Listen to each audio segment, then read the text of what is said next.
વાત કરીએ વિગતવાર સમાચારો પર તો નેપાળથી સમાચાર છે। સોશિયલ મીડિયા પર પ્રતિબંધનો વિરોધ થઈ રહ્યો છે। નેપાળ સરકારના નિર્ણયના વિરોધમાં યુવાનોએ વિરોધ કર્યો છે। કાઠમંડુમાં પ્રદર્શનકારીઓ ઉપર પોલીસે ફાયરિંગ કરવાની નોબત આવી છે। વિરોધમાં 10 લોકોના મોત થયા છે, જ્યારે 80થી વધુ લોકો ઇજાગ્રસ્ત છે। 12,000થી વધુ યુવાનો રસ્તા પર ઉતરી આવ્યા હતા। બબાલ પછી કાઠમંડુમાં કર્ફ્યુ લગાવવામાં આવ્યું છે।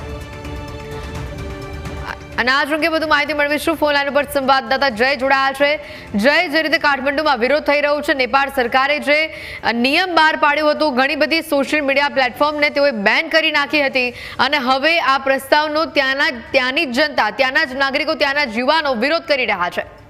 જી હેતવી વાત કરું તો નેપાળમાં થોડા દિવસ પહેલા નેપાળની સરકારે સોશિયલ મીડિયા પર વિવિધ social media WhatsApp, Facebook, Instagram સહિતના જે સોશિયલ મીડિયા પ્લેટફોર્મ હતા તે પ્લેટફોર્મ ઉપર પ્રતિબંધ લગાવવામાં આવ્યો હતો। પ્રતિબંધ બાદ જે નેપાળ સરકારના નિર્ણયનો જે યુવાનો હતા તે લોકો વિરોધમાં ઉતરી ગયા હતા, અને કાઠમંડુ ખાતે મોટી સંખ્યામાં 12,000થી વધુ જે લોકો હતા તે લોકો વિરોધ કરી રહ્યા હતા। વિરોધ દરમિયાન પોલીસ દ્વારા પણ ફાયરિંગ કરવામાં આવ્યું હતું। ફાયરિંગની અંદર કહી શકાય કે અત્યાર સુધીમાં વિરોધ પ્રદર્શનની અંદર 10થી વધુ લોકોના મોત થયા છે। બીજી તરફ 80થી વધુ લોકો જે ઇજાગ્રસ્તો થયા છે।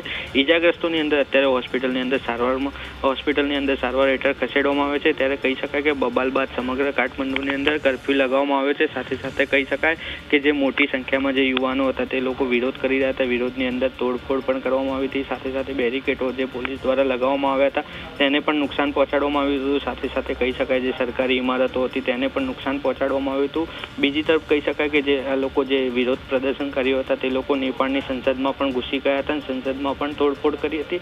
સાથે સાથે કહી શકાય કે જે આ સમગ્ર જે પ્રદર્શનકારીઓ છે તેમને નેપાળી સેલિબ્રિટીઓ દ્વારા પણ પ્રદર્શનકારીઓને ટેકો આપવામાં આવ્યો હતો। તે કહી શકાય કે જે અભિનેતા મદન કૃષ્ણ શ્રેષ્ઠા અને હરિવંશ આચાર્ય પણ ફેસબુક પર યુવાનોની પ્રશંસા કરીને તેમને ટેકો જાહેર કર્યો હતો। જે કહી શકાય કે થોડા સમય પહેલા જે નેપાળ સરકાર દ્વારા સોશિયલ મીડિયાના વિવિધ પ્લેટફોર્મો હતા તે તમામ પ્લેટફોર્મ ઉપર પ્રતિબંધ લગાવવામાં આવ્યો હતો। પ્રતિબંધ બાદ જે કહી શકાય કે યુવાનો હતા, જેનજીના જે 18થી 40 વર્ષની ઉંમરના જે યુવાનો તેમજ અન્ય જે લોકો હતા તે તમામ લોકો આનો વિરોધ નોંધાવી રહ્યા હતા। વિરોધ બાદ આજે કહી શકાય વહેલી સવારથી જ નેપાળના કાઠમંડુની અંદર ભારે હિંસા ઊભી કરી હતી। સાથે સાથે કહી શકાય કે સમગ્ર જે વિરોધ પ્રદર્શન કરતા હતા તે લોકો ઉપર પણ પોલીસ દ્વારા ફાયરિંગ કરવામાં આવ્યું હતું। સાથે સાથે કહી શકાય કે આ ફાયરિંગની અંદર 10થી વધુ લોકોના મોત પણ થયા હતા, ત્યારે 80થી વધુ લોકો હતા તે લોકો ઇજાગ્રસ્ત થયા હતા। અત્યારે તો મામલો ત્યારે કહી શકાય કે તોડફોડ પણ કરવામાં આવી હતી। સાથે સાથે કહી શકાય કે સામે તે લોકોને રોકવા માટે પોલીસ દ્વારા તે લોકો ઉપર પ્રદર્શનકારીઓ ઉપર ફાયરિંગ પણ કરવામાં આવ્યું હતું। સાથે પ્રદર્શનકારીઓ સંસદના ગેટને પણ નુકસાન પહોંચાડ્યું હતું।